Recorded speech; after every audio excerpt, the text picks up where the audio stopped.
تو اب 22,000 کا لشکر بھیج دیا گیا۔ ناظرین، یہ تاریخ کی کیسی لڑائی تھی کہ 82 فیملی ممبرز ہیں جن میں بچے اور عورتیں بھی ہیں جو لڑائی کے لیے نہیں آئے ہیں، اور ان کے مقابلے کے لیے 22,000 کا لشکر۔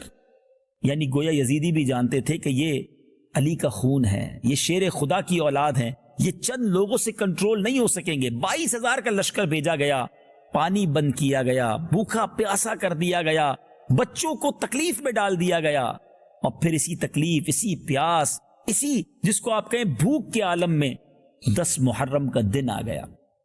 سن 61 ہجری ہے، اور 10 محرم کو اس آسمان نے، اس زمین نے یہ منظر کیسے دیکھا ہوگا کہ جن کو نبی پاک سونگھا کرتے تھے، جن کو اپنی زبان دیا کرتے اور نبی پاک کے لعاب کو وہ اپنی غذا بنایا کرتے تھے، ان شہزادوں کو، ان اہل بیت اطہار کو بڑی بے دردی کے ساتھ کربلا کے میدان میں شہید کر دیا گیا۔ ایک ایک کر کے نوجوانان اہل بیت شہید ہوتے گئے، مگر سب کی زبانوں پر کلمہ طیبہ تو تھا، سب کی زبانوں پر اللہ کی رضا کے نغمے تو تھے، شکوے نہیں تھے، شکایات نہیں تھی۔ سب جانتے تھے کہ آج شہید ہو رہے ہیں، اور اگلا جو ہمارا مقام ہے وہ جنت الفردوس ہے، وہاں پر ہمارے استقبال کی گویا تیاریاں ہو رہی۔ اللہ کے وعدوں پر انہیں یقین تھا۔ ایک ایک کر کے شہید ہو گئے، اور پھر امام حسین کی باری آئی، اور امام حسین نے کربلا کی دھرتی پر، کربلا کے میدان میں جو ایک تاریخی خطبہ دیا، اس کے میں چند الفاظ آپ کو سناتا ہوں۔ مگر وہ کہتے ہیں نا کہ لالچ اندھا کر دیتی ہے۔ وہاں یزیدیوں کو جو لالچ دی گئی تھی کہ اگر یہ امام حسین کو معاذ اللہ شہید کر دیں گے یا اس لشکر کو ہرا دیں گے تو انہیں فلاں ملک کی سربراہی، فلاں شہر کی گورنری اور اتنے ہیرے جواہرات دیے جائیں گے۔ مال کے لالچ میں، اقتدار کے لالچ میں کلمہ پڑھنے والا مسلمان بھی کیسا اندھا ہو سکتا ہے؟ ذرا سوچئے۔ وہ بھی نماز پڑھتے تھے، وہ بھی اذان دیتے تھے، وہ بھی اللہ کا نام لیتے تھے۔ اس سے یہ سیکھنے کو ملا کہ صرف نماز پڑھنا، صرف اللہ کا نام لینا کافی نہیں ہے۔ ایمان کی اصل کیا ہے؟ اللہ کے حبیب سے کتنی محبت ہے، اور نبی پاک کی آل اور ان سے اٹیچ چیزوں سے آپ کو کتنی محبت ہے۔ تو یہاں یہ بات ثابت ہوتی ہے کہ آج بھی اگر کوئی کلمہ پڑھتا ہے یا بعض اوقات ایک بہت بڑا لشکر اس کے ساتھ ہے تو ضروری نہیں وہ حق پر ہو۔ 22,000 کے سامنے 82 اللہ والے تھے، 22,000 بھی نماز پڑھتے تھے، مگر یہاں 82 کی جو جماعت تھی نا، یہ ایمان والے تھے، یہ اللہ کے پسندیدہ بندے تھے۔ اچھا، حضرت حور کا جو وہ واپس آنا تھا، سبحان اللہ، یعنی وہ ان کا ڈیسیشن کیا تھا کہ وہ یزیدیوں کے ساتھ تھے، مگر ان کا دل ایسا لرز رہا تھا کہ یہ ہم کیا کرنے جا رہے ہیں، اور سبحان اللہ وہ نعرہ لگاتے ہوئے حضرت امام حسین کے قدموں میں آئے اور پھر ان کی طرف سے لڑتے ہوئے شہید ہو گئے۔ جبھی تو شاعر کہتے ہیں کہ بعض اوقات انسان ایک ایسا ڈیسیشن لے لیتا ہے، فیصلہ کر لیتا ہے کہ مجھے جہنم کے راستے سے نکل کر جنت کے راستے پر جانا ہے۔ زندگی میں ہمارے بھی ایسے موقع آتے ہیں، دل کہہ رہا ہوتا ہے میں غلط کر رہا ہوں، دل بتا رہا ہوتا ہے کہ یہ رانگ وے ہے، مگر انسان لالچ میں آ کر، نفس و شیطان کی شرارتوں میں آ کر اپنے اس کام کو گویا بھول جاتا ہے کہ میں کیا غلطی کر رہا ہوں، اور اسی پر ڈٹا رہتا ہے۔ اچھے لوگ وہ ہیں، عقل مند وہ ہیں، نصیب والے وہ ہیں جو فیصلہ کرتے ہیں کہ نہیں، مجھے جہنم کے راستے پر نہیں، اللہ کی نافرمانی کے راستے پر نہیں، مجھے اللہ کے فرما برداروں والے راستے پر چل کر جنت میں جانا ہے۔ وہ کہتے تھے حضرت حر نے کیا کیا تھا؟ یہ نعرہ حر کا تھا جس وقت فوج شام سے نکلا کہ دیکھو یوں نکلتے ہیں جہنم سے خدا والے۔ یہ نعرہ حر کا تھا جس وقت فوج شام سے نکلا، یہ نعرہ حر کا تھا جس وقت فوج شام سے نکلا، کہ دیکھو یوں نکلتے ہیں جہنم سے خدا والے، کہ دیکھو یوں نکلتے ہیں جہنم سے خدا والے۔ ہزاروں میں 72 تن تھے تسلیم و رضا والے، حقیقت میں خدا ان کا تھا اور یہ تھے خدا والے۔ امام حسین نے 10 محرم الحرام کو کربلا کے میدان میں کیا خطبہ دیا؟ کئی دنوں سے بھوکے ہیں، پیاسے ہیں، نکاہت کا عالم ہے، آپ کے سامنے آپ کے گھر والے شہید ہوئے، تکلیف کا عالم دیکھیں، مگر وہاں بھی اتمام حجت ہے، وہاں بھی نیکی کی دعوت ہے، وہاں بھی لوگوں کو گناہوں سے بچانا ہے۔ اللہ اکبر، یہ کیسا جذبہ تھا! امام علی مقام فرماتے ہیں خون ناحق حرام اور غضب الہی کا موجب ہے، یعنی غضب الہی لانے والا ہے۔ میں تمہیں آگاہ کرتا ہوں کہ تم اس گناہ میں مبتلا نہ ہو۔ میں نے کسی کو قتل نہیں کیا ہے، کسی کا گھر نہیں جلایا، کسی پر حملہ آور نہیں ہوا۔ اگر تم اپنے شہر میں میرا آنا نہیں چاہتے ہو تو مجھے واپس جانے دو۔ میں تم سے کسی چیز کا طلبگار نہیں، تمہارے در پہ آزار نہیں۔ تم کیوں میری جان کے در پہ ہو، اور تم کس طرح میرے خون کے الزام سے بری ہو سکتے ہو؟ روز محشر تمہارے پاس میرے خون کا کیا جواب ہوگا؟ اپنا انجام سوچو، اپنی عاقبت پر نظر ڈالو، پھر یہ بھی سمجھو کہ میں کون ہوں۔ میں بارگاہ رسالت کا، نبی پاک کے دربار کا چشم نظر ہوں، نور نظر ہوں۔ میرے والد کون ہیں؟ میں بارگاہ رسالت میں کس چشم کرم کا منظور نظر ہوں؟ سوچو تو صحیح، میرے والد کون ہیں؟ میری والدہ کس کی لخت جگر ہیں؟ میں انہی بطول زہرا کا نور دیدہ ہوں جن کے پل صراط پر گزرتے وقت عرش سے ندا دی جائے گی کہ اے اہل محشر اپنی آنکھوں کو جھکا دو، اپنے سر کو جھکاؤ، کہ خاتون جنت پل صراط سے 70,000 حوروں کو رکاب سعادت میں لے کر گزرنے والی ہیں۔ میں وہی ہوں جس کی محبت کو نبی پاک علیہ الصلوۃ والسلام نے اپنی محبت فرمایا ہے۔ میرے فضائل تمہیں خوب معلوم ہیں، میرے حق میں جو احادیث وارد ہوئی ہیں تم ان سے بے خبر نہیں ہو۔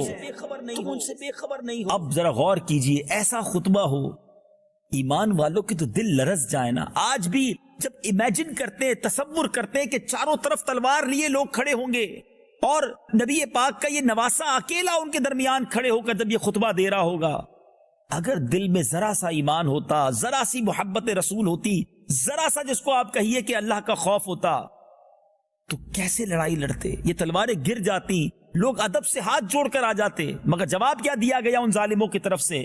ہمیں تمہارے فضائل معلوم ہیں، مگر اس وقت مسئلہ زیر بحث نہیں ہے، یہ مسئلہ زیر بحث نہیں ہے۔ آپ جنگ کے لیے کسی کو میدان میں بھیجیے اور اپنی گفتگو ختم فرمائیے۔ حضرت امام نے پھر فرمایا، میں تمام حجتیں ختم کرنا چاہتا ہوں تاکہ اس جنگ کو دفع کرنے کی تدابیر میں میری طرف سے کوئی تدبیر نہ رہ جائے، اور جب تم مجبور کرتے ہو تو مجبوری اور ناچاری میں مجھ کو تلوار اٹھانا ہی پڑے گی۔ اور اس کے بعد کیا ہوا؟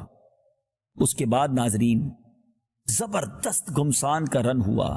نبی پاک کی آل کے ان شہزادوں نے جب تلوار اٹھائی تو اچھے اچھے سورما کو زمین بوس کر دیا، خاک و خون میں نہلا دیا، مگر اس کے بعد خود زخموں سے چور ہو کر شہید ہوتے چلے گئے۔ اس کے بعد جب امام عالی مقام کی شہادت کا وقت آیا تو آپ نے عین شہادت کے وقت بھی سجدہ کیا، 2 رکعت نفل ادا کی۔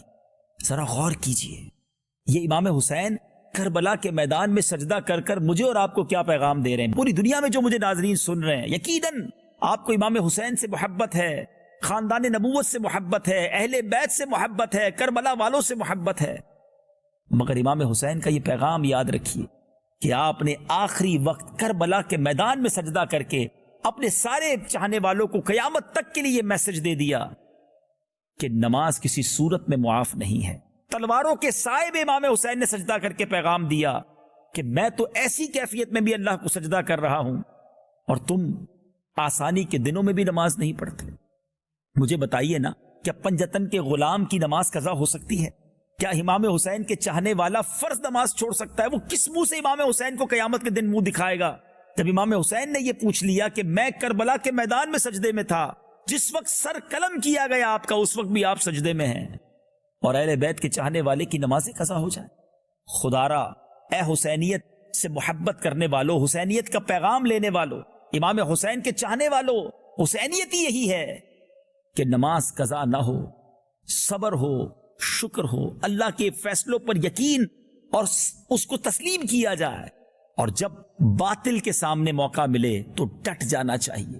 کمپرومائز کرنا یہ حسینیت نہیں ہے، یہ امام حسین کا اور کربلا کا پیغام نہیں ہے۔ آج لوگ کہتے ہیں جناب کیا کریں، مارکیٹ میں جو چلتا ہے وہ کرنا پڑتا ہے، ہمارے خاندان میں یہ ریت رواج ہے، چلنا پڑے گا، بچے کی شادی ہے تو کیا کرے، خوشی میں کرنا پڑتا ہے، بچے کی خوشی کے لیے میں یہ غلط کام کر رہا ہوں۔ کوئی بیرون ملک ایسے ملک میں چلے جائیں کہ جہاں غلط کام ہو رہے تو کہتے ہیں اس ملک کا ماحول ہی ایسا کرنا پڑے گا۔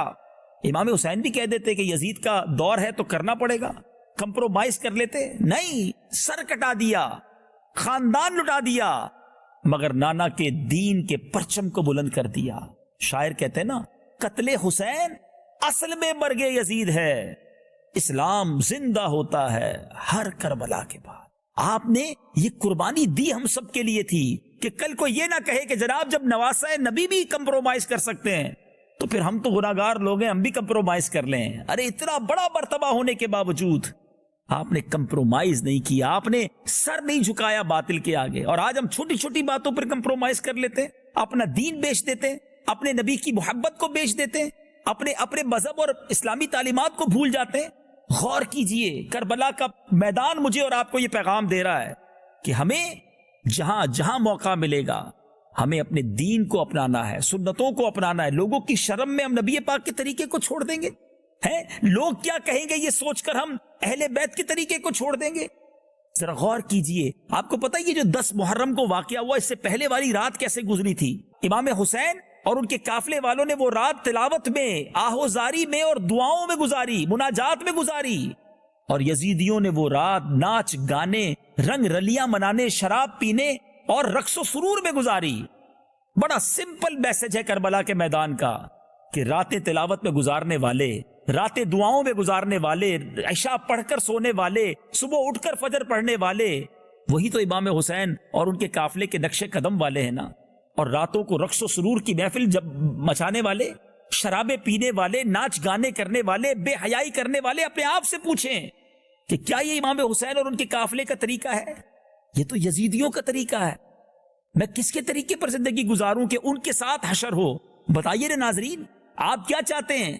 یقیناً ہر مسلمان یہ چاہتا ہے کہ قیامت کے دن امام حسین اور کربلا والوں کے ساتھ ہمارا حشر ہو اور ان کے پیچھے پیچھے، ان کے نانا جان کے پیچھے پیچھے ہم جنت میں جائیں۔ یزیدیوں سے تو ہمارا کبھی باپ پالا نہ پڑے، لیکن ساری زندگی جو یزیدیوں کے طریقے پر گزار رہے ہیں، وہ سوچے کہ وہ قیامت کے دن اہل بیت کو، امام حسین کو، کربلا والوں کو کیا منہ دکھائیں گے؟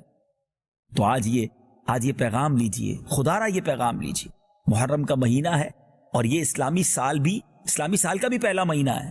زندگی کو بدلیے، اللہ کرے کہ اس سال یہ واقعہ کربلا، امام حسین کا تذکرہ ہماری زندگی میں ایک زبردست چینج لے آئے کہ بس بہت ہو گیا، یزیدیوں کے طریقے پر زندگی نہیں گزارنی ہے، میں اہل بیت کا غلام ہوں، نبی پاک کا غلام ہوں، انشاءاللہ ان کے بتائے ہوئے طریقے پر زندگی گزارنی ہے۔ اب کیسے نماز قضا ہو؟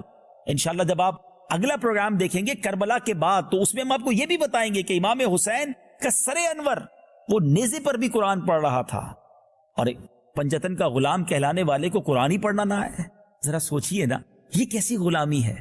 اللہ کرے دل میں اتر جائے میری بات، ہم اپنی زندگی بدلنے میں کامیاب ہو جائیں۔ تو ناظرین، کربلا سے پہلے کی کچھ باتیں ہم نے کی ہیں، اگلے پروگرام میں کربلا کے بعد کے واقعات پر بات کریں گے۔ سلسلے کا وقت اب اختتام کی طرف ہے، آئیے سیدی امام حسن رضا خان صاحب کی منقبت کے 2-3 اشعار سنتے ہیں، اور اسی پر اپنے اس پروگرام کو اینڈ کرتے ہیں، اختتام کرتے ہیں، اور اگلے پروگرام میں جس میں کربلا کے بعد کی باتیں ہوں گی انشاءاللہ اس میں ملاقات ہوگی۔ صلو علی الحبیب صلی اللہ تعالی علی محمد صلی اللہ علیہ وسلم۔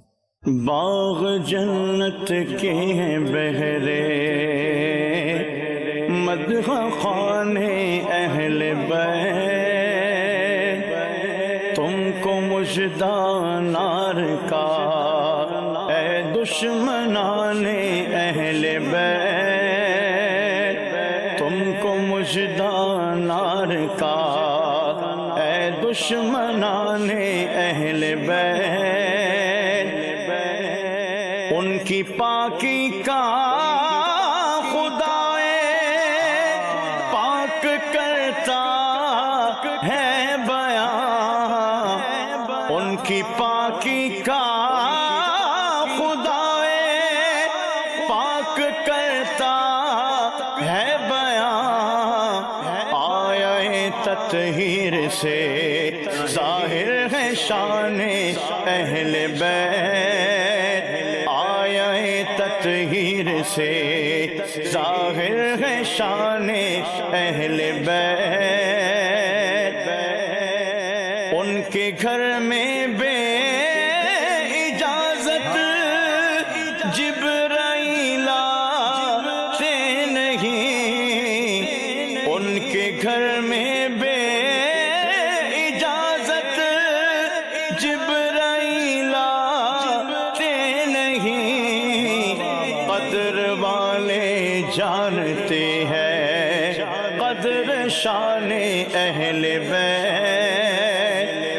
بدر والے جانتے ہیں قدر و شان اہل بیت، رزم کا میدان بنا ہے جلوہ گاہ حسن و عشق، رزم کا میدان بنا ہے جلوہ گاہ حسن و عشق، کربلا میں ہو رہا ہے امتحان اہل بیت، کربلا میں ہو رہا ہے امتحان اہل بیت، گھر لٹانا جان دینا کوئی تجھ سے سیکھ جائے، گھر لٹانا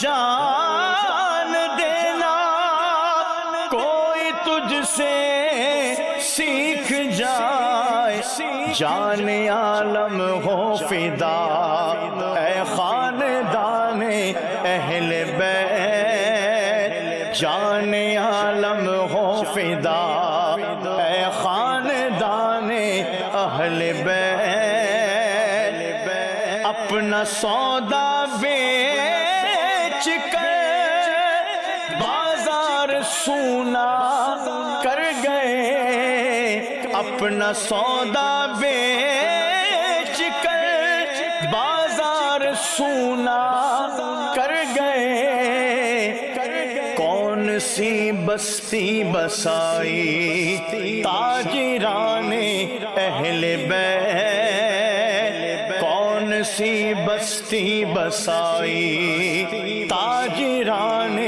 اہل بیت، تم کو مژدہ نار کا اے دشمنان اہل بیت، باغ جنت کے ہیں بہرے مدح خوان اہل بیت، تم کو مژدہ نار کا اے دشمنان اہل بیت،